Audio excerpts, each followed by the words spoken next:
your purpose. Kaya pag ikaw ay nagbigay ngayon, God has a purpose to that generosity of yours. The fourth is the fruit of generosity. Giving produces a more loving heart. Amen po ba? So the more na nagbibigay tayo, the more na binabalik natin yung mga kaloob na dapat para kay Lord, ay binibigyan niya tayo ng puso na mas mapagbigay at mas mapagmahal. Speaking of heart, speaking of puso, I have here an illustration about, and just for example, this is a human heart. Isipin niyo lang human heart. Okay. Ano yung nakikita niyo ngayon? Puso, heart. At dito, nakikita niyo hawak ko? Kunwari, ito yung puso natin. Tapos, dahil nga nandito pa tayo sa lupa, nakakagawa tayo ng pagkakasala. Ano nangyayari sa puso? Masira yung puso.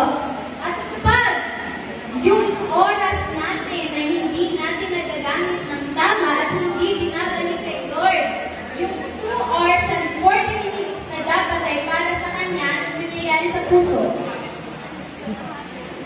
Half na lang, right? Diba?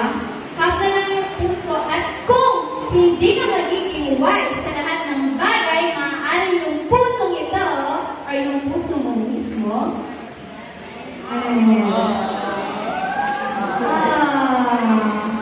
Bakit nagkayo?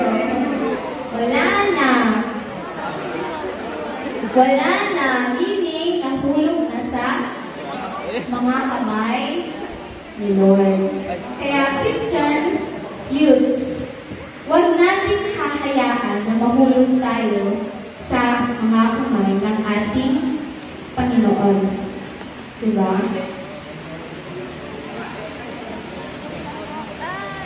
Familiar ka ba? Familiar ka ba dito? Sa mga question na itatanong ko or sasabihin ko. Makinig ang lahat. Ayoko na munang magpagamit kay Lord kasi nagkakasala pa rin ako. Familiar ka dito? Sinasabi mo rin sa isipan mo. Hahanapin ko muna ang sarili ko bago ako mag-serve sa Kanya. Di ko ba deserve ang gamitin ni Lord? Napakarumi ko. May mga thoughts ka bang ganyan? Ayoko na maging Christian. Maraming problema. But pray hard. Let me tell you this. Hindi porket nagpapagamit ka sa Lord, never kang magkakasala. You're not perfect, pero alam mo, every time you fall, balik ang kahit kay Lord. Handwriting mo? Ano dito? Puso. Buong puso. Hindi mo mahanap ang sarili mo kung nakiwalay ka kay Lord. Tingnan niyo yung puso. The clearer you see God, the clearer you see yourself. Kung gusto mo makita yung true identity mo, lapit ka sa Creator mo. Amen po ba?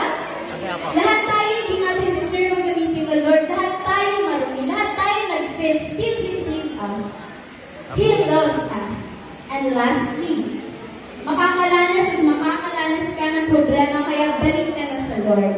Pag nasa Lord ka, may peace of mind. Kasi yun He will protect you. At kung naniniwala ka na God will provide, hindi ka magdadalawang isip na magbigay.